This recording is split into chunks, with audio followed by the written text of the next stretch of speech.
नमस्ते गरुडारूढे कोलासूरभयङ्करी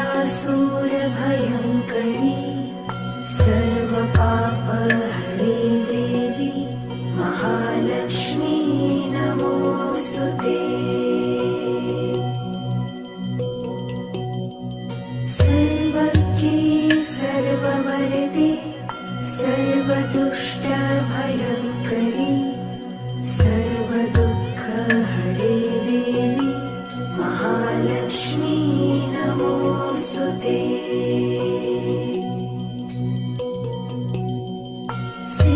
सिद्धिबुद्धिप्रदे देवी भुक्तिमुक्तिप्रदायिनी